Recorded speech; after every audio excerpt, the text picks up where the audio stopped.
Donc Tourmoi a commencé comme un projet personnel au début. Donc j'ai pris quelques mois en fait pour réfléchir à ce que j'allais faire une fois que j'ai quitté mon dernier emploi.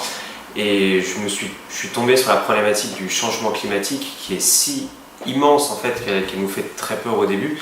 Mais je me suis dit en fait tous les outils digitaux nous permettent d'apporter des solutions nouvelles à un problème qui en fait pour l'instant n'a pas trop été attaqué par tous les entrepreneurs un peu du monde de la Silicon Valley. Donc la première chose que j'ai faite, c'est créer un peu cette carte interactive qui s'appelle l'Electricity Map. Cette carte montre en temps réel d'où provient l'électricité et quelles sont les émissions de carbone qui sont associées. Et au début, c'était vraiment juste un petit projet pour commencer à collecter de la donnée, pour essayer de me rendre compte mais quelle est l'amplitude du problème.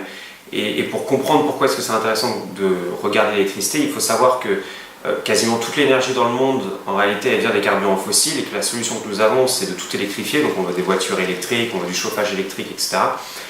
Et donc c'est pour ça que c'est important de comprendre d'où vient l'électricité. Donc j'ai commencé ce petit projet et par la suite le projet a un petit peu grandi, il a commencé à avoir de l'attention dans certains médias. Et donc petit à petit j'ai transformé ça en un vrai produit qui était intéressant d'un point de vue consommateur, c'est-à-dire un produit qui permet de diffuser de l'information. Donc les gens se connectent, se regardent, est-ce que le vent souffle, est-ce que maintenant l'électricité est verte. Et c'est là où donc mon associé plus tard m'a rejoint, Bruno Lajoie qui lui est français. Et donc moi je suis franco-danois, donc j'ai fait ce projet depuis Copenhague. Et c'est à ce moment-là on s'est dit, mais en réalité essayons de construire un vrai business autour de ce projet, parce que ce qui est très important pour nous, c'est d'être capable de prouver que nous pouvons avoir une valeur ajoutée dans le monde du business, parce que si nous pouvons faire ça, c'est-à-dire que nous pouvons gagner de l'argent, embaucher des personnes et commencer à créer une équipe qui vise à vraiment régler le problème du changement climatique de manière scalable. Donc pour ce faire, nous avons eu un vrai challenge qui était la transition vers une vraie société. Donc c'est la transition d'un petit projet entrepreneurial à une société qui est capable de vraiment résoudre des problèmes pour ses clients. Donc nous avons passé les 2 dernières années au final à chercher notre business model. Donc en 30 secondes, ce que nous faisons, c'est que nous vendons de la donnée historique sur le carbone et sur l'électricité. Et puis nous vendons une API prédictive, c'est-à-dire que nous faisons des prédictions sur les 24 prochaines heures. Nous prédisons à quel moment est-ce que l'électricité est verte. Et ensuite, il y a tout un tas d'acteurs dans le monde professionnel qui sont intéressés par cette information pour optimiser leurs opérations. Donc, par exemple, vous avez les voitures électriques, elles ont plutôt intérêt à charger au moment où l'électricité est verte plutôt qu'à un moment où les centrales à charbon tournent. Donc nous allons travailler avec le monde de la mobilité pour optimiser leur flotte. Vous avez le même problème qui est dans les data centers, par exemple. Vous avez des très gros calculs d'intelligence artificielle qui vont tourner durant la nuit, tous les rapports, les analyses, etc. Et bien ça aussi, on va pouvoir optimiser en bougeant un petit peu le moment où ces calculs sont faits pour essayer d'aligner le moment où les calculs sont faits et le moment où l'électricité est bas carbone. Mais pour réussir à faire tout ça, ce qui est très important, c'est d'avoir une vraie crédibilité et dans le monde du business et dans le monde scientifique.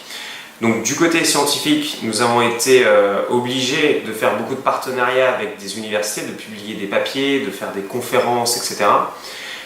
Et du côté business, il a fallu professionnaliser notre offre, faire en sorte que nous ayons du support, prouver que la qualité de notre donnée est suffisante pour réellement être crédible du côté de nos clients. Et c'est vrai que ces dernières années ont vraiment été focalisées là-dessus. Et par exemple, quelques preuves qui montrent qu'on a réussi à passer des échelons qui sont importants, c'est par exemple, suite à la rencontre avec Monsieur le Président Emmanuel Macron, nous avons pu discuter avec l'Élysée. Je sais que c'est grâce à ce genre de rencontre qu'au final, le ministre de la Transition énergétique a utilisé l'Electricity Map dans l'outil de la PPE, donc qui est la planification de l'approvisionnement de la France en énergie dans les prochaines années. Donc c'est un outil qui leur a servi. Et ce genre de choses est importante pour nous parce qu'elle permet de prouver qu'une petite start-up en réalité peut résoudre des gros problèmes. Voilà. Donc sur le problème de la crédibilité, quand vous êtes une start-up, personne ne vous connaît. Donc la chose la plus importante, c'est d'être connu et d'avoir une vraie légitimité pour vendre votre produit. C'est vraiment la première valeur de ce que vous faites.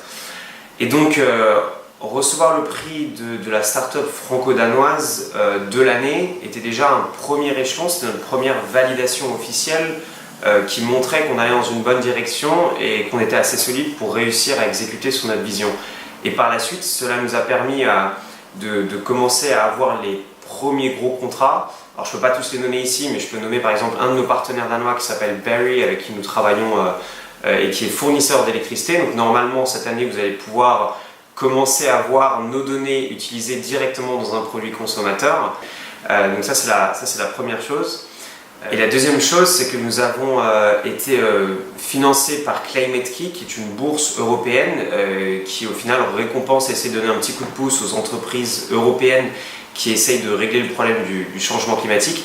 Et tout ça, ça a uniquement été possible car nous avons commencé à construire une légitimité.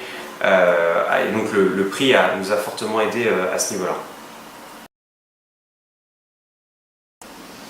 Alors pourquoi le Danemark? C'est assez intéressant parce que j'ai fait mes études et en France et au Danemark, et ce qui est très intéressant au Danemark, c'est un petit pays, et donc dans un petit pays vous avez une proximité vers les personnes importantes qui est plus petite. Donc il a été beaucoup plus simple d'aborder par exemple les universités pour leur dire écoutez, faisons des partenariats, essayons de faire des projets de recherche ensemble. Il a été plus facile d'avoir vos premiers gros contrats par exemple, et donc le Danemark est un parfait pays pour commencer à faire des petits projets pilotes. Et donc par la suite, nous avons réussi à avoir des contrats plus européens ou même internationaux. Mais donc le Danemark est très très bien comparé à la France en tout cas pour ces partenariats universitaires qui permettent de faire les premières boucles et les premiers essais avant d'arriver à une vraie industrialisation. Alors un mot sur le futur, notre priorité pour 2019 c'est vraiment d'industrialiser tout ce que nous faisons et de pouvoir atteindre la dernière étape au final de notre industrialisation, c'est-à-dire vraiment pouvoir pousser notre produit dans la main des consommateurs. Donc ça va vraiment être notre objectif, de passer du proof of concept, du prototype à quelque chose qui est vraiment directement dans la main des consommateurs. Et pour ce faire, nous allons aussi ouvrir un bureau à Paris. Et donc c'est vrai que là, il nous faudrait des dispositifs qui permettent de simplifier toutes les démarches administratives.